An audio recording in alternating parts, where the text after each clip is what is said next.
Hello दोस्तों। मुझे उम्मीद है कि आप सभी अच्छे होंगे।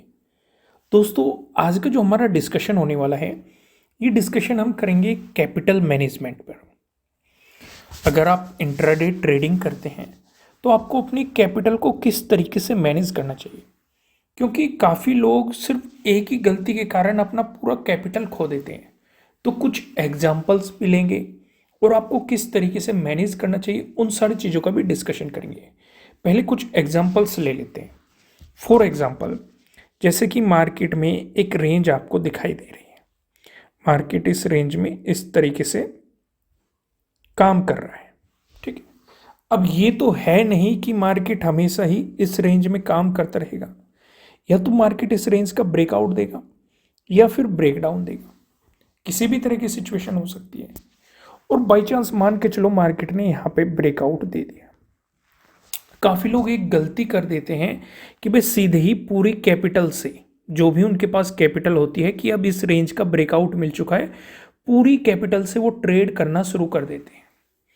या फिर मान के चलो मार्केट ने यहाँ पे ब्रेकडाउन दे दिया, नीचे आया मार्केट, यहाँ पे ब्रेकडाउन दे दिया, तो यहाँ पे भी पूरी कैपिटल से एंट्री लेने की कोशिश करते हैं।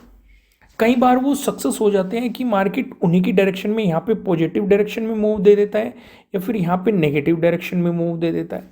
लेकिन कई बार मार्केट ट्रैपिंग करता है, यहाँ ऊपर जाके वापस आ जाता है, या फिर यहाँ अगर नीचे जाता है तो नीचे जाके वापस आ जाता है।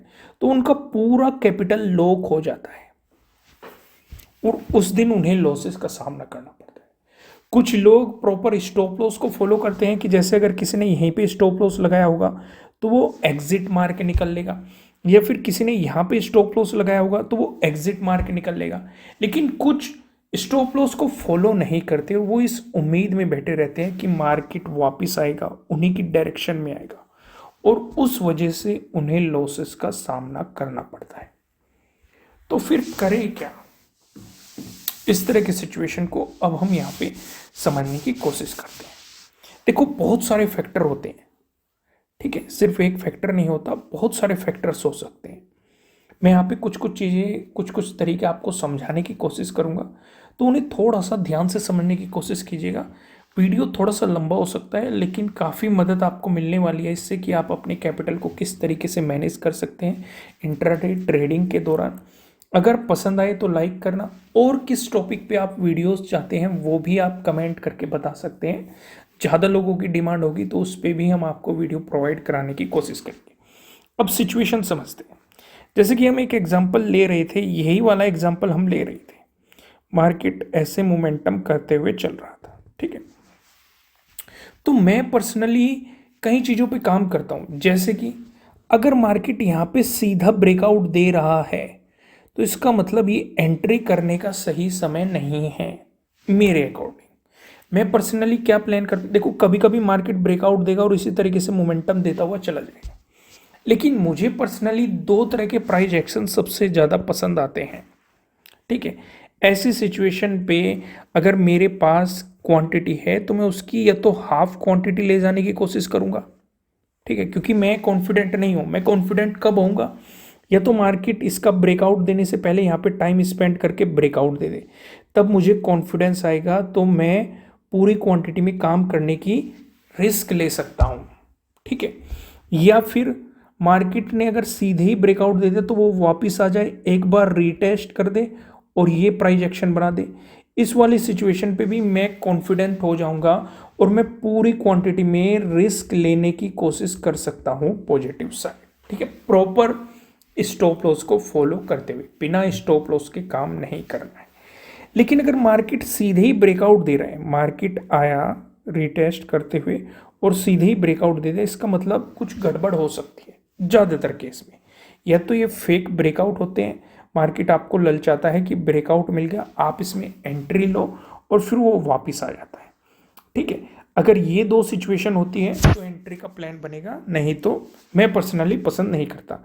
ठीक वैसे ही नीचे की तरफ क्या हो सकता है, मार्केट आया अगर टाइम स्पेंड करके ब्रेकडाउन दे रहा है तो इसमें नेगेटिव साइड जाने के लिए कॉन्फिडेंस आएगा। या फिर अगर सीधे भी ब्रेकडाउन दे रहा है, एक बार वापस आके रीटेस्ट करके फिर एक मोमेंटम दे दे, एक प्राइस एक्शन बना दिया, तब भी नेगेटिव साइड जाने का कॉन्फिडेंस आएगा। या फिर अगर मार्केट सीधे ही ऐसे चलता जा रहा है तो ऐसे नेगेटिव साइड जाने का कॉन्फिडेंस नहीं आएगा, भले ही कितना बड़ा मोमेंटम क्यों ना आ जाए। क्योंकि कई बार अगर सीधे ब्रेकआउट दे रहा है मार्केट या ब्रेकडाउन दे रहा है तो वो रिवर्सल के चांसेस देखे गए हैं, मैं पर्सनली ऑब्जर्व करें। तो अगर इस तरह की सिचुएशन बनती है तो कॉन्फिडेंस आएगा, नहीं तो कॉन्फिडेंस नहीं आएगा। लेकिन फिर भी क्या करें, अब मैं आपको एक तो इस वाली सिचुएशन को समझाता हूं और इस वाली सिचुएशन को समझते हैं, ठीक है। फिर से ड्रॉ करते हैं, ठीक है।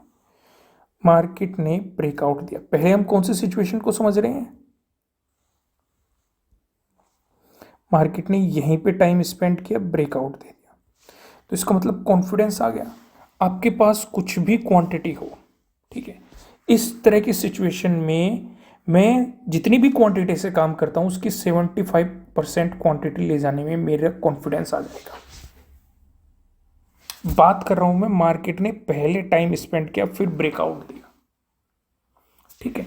इस सिचुएशन में देखो, एग्जांपल कुछ भी हो सकते हैं, तो मैं एग्जांपल ले रहा हूं, हो सकता है एक सपोर्ट, एक रेजिस्टेंस जोन हो सकता है एक सपोर्ट जोन हो सकता है, कुछ भी एग्जांपल हो सकते हैं। ये तो जस्ट मैं एक चैनल क्रिएट किया, एक आपको समझाने की कोशिश कर रहा हूं कि किस तरह की सिचुएशन पे आपको अपने कैपिटल को किस तरीके से मैनेज करना चाहिए। एग्जाम्पल बहुत सारे हो सकते हैं, ठीक है, पैटर्न्स भी बहुत सारे हो सकते हैं, तरीके भी बहुत सारे हो सकते हैं, ट्रेंड लाइन हो सकती है, सप्लाई जोन हो सकता है, डिमांड जोन हो सकता है, बहुत सारी चीज़ें हो सकती हैं। लेकिन फिलहाल इस चीज़ पे फोकस करो और चीज़ों को रिलेट करने की कोशिश करना। फिर मार्केट मोमेंटम देता हुआ एक रीटेस्ट कर दे और फिर मोमेंटम दे दे, तो यहाँ पे और ज़्यादा कॉन्फिडेंस आ जाएगा, मैं अपनी 25% क्वांटिटी और ले जा सकता हूँ, ठीक है।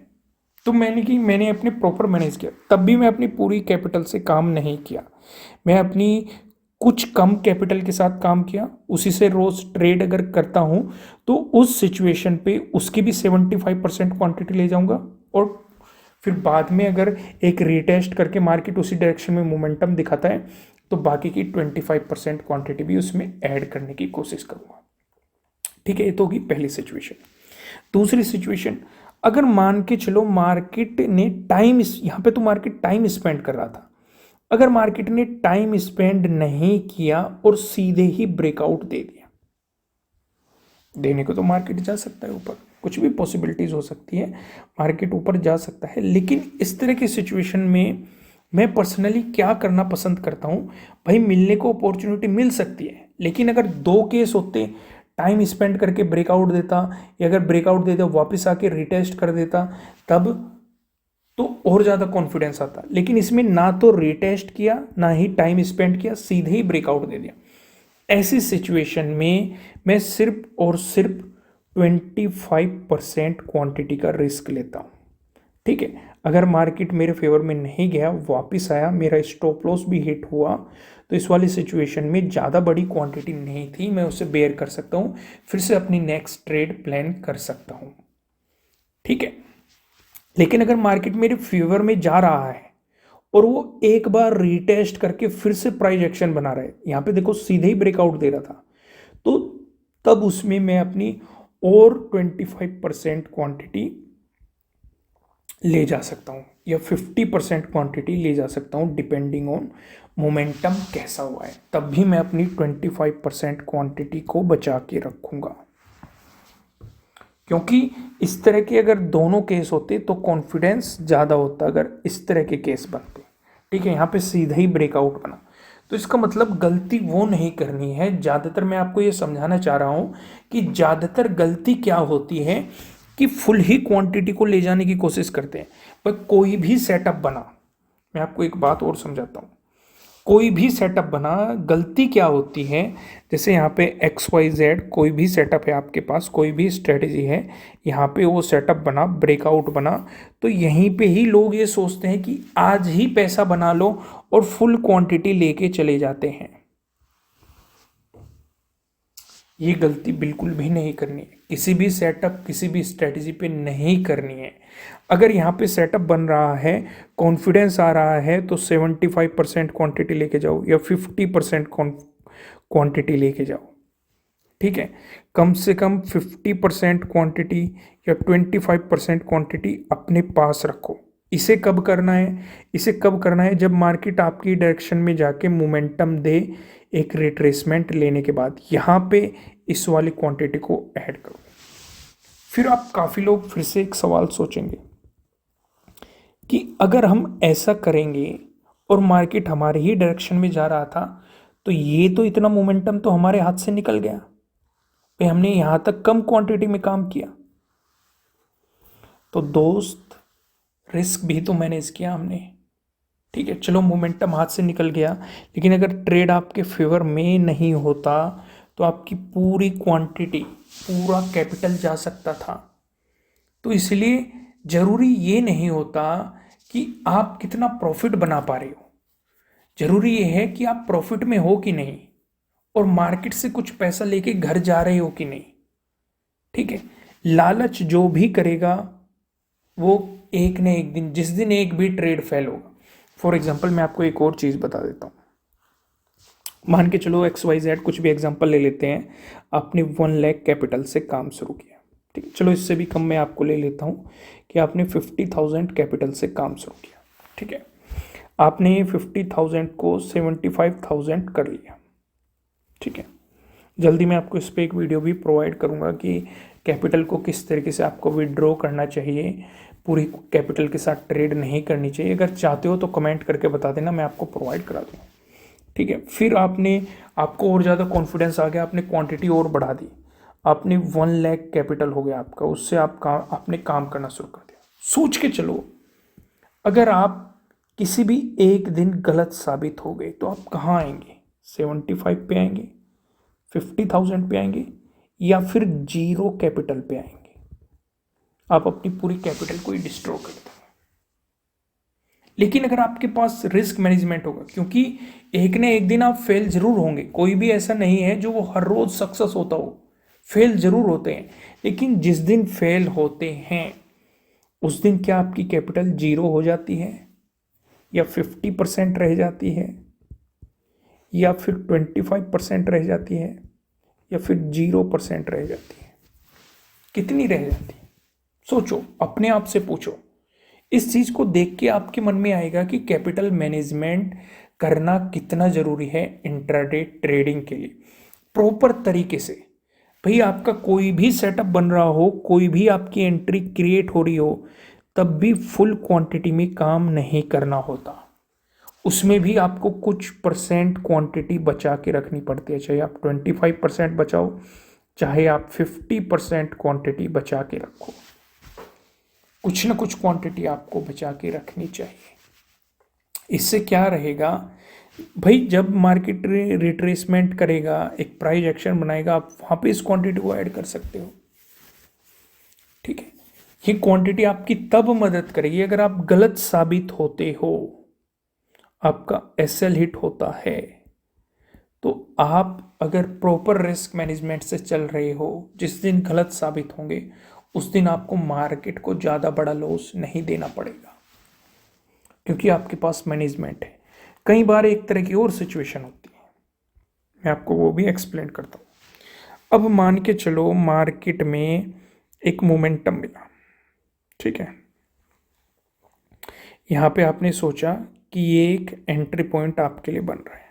ठीक है, आपने एंट्री प्लान करी। ठीक है, टारगेट आपका यहाँ कहीं था।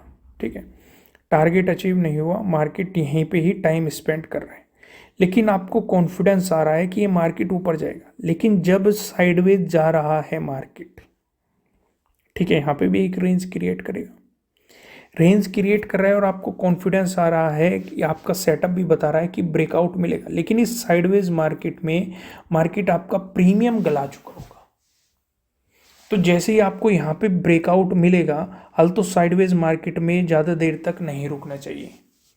पहली बात मैं आपको ये एक्सप्लेन कर दूं।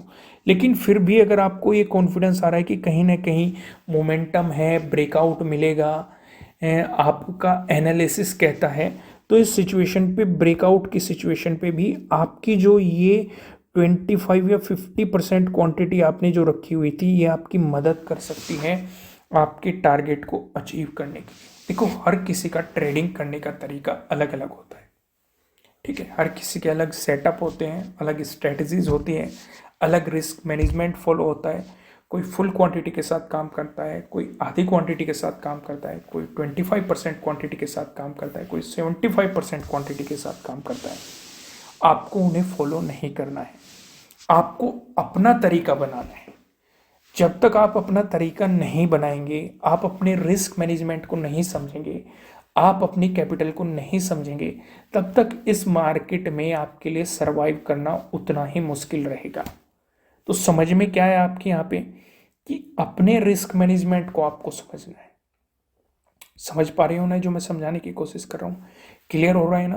तो दोस्तों, बताना कि आपको ये कैपिटल मैनेजमेंट का कॉन्सेप्ट कैसा लगा, कुछ समझ में आया कि नहीं, कुछ बेनिफिट मिला कि नहीं, और किस टॉपिक पे वीडियो चाहते हैं वो भी बताना। वीडियो को लाइक करना, कमेंट करके बताना है ये कैसा लगा टॉपिक, और नए हो सब्सक्राइब करना इसी तरह के टॉपिक देखने के लिए।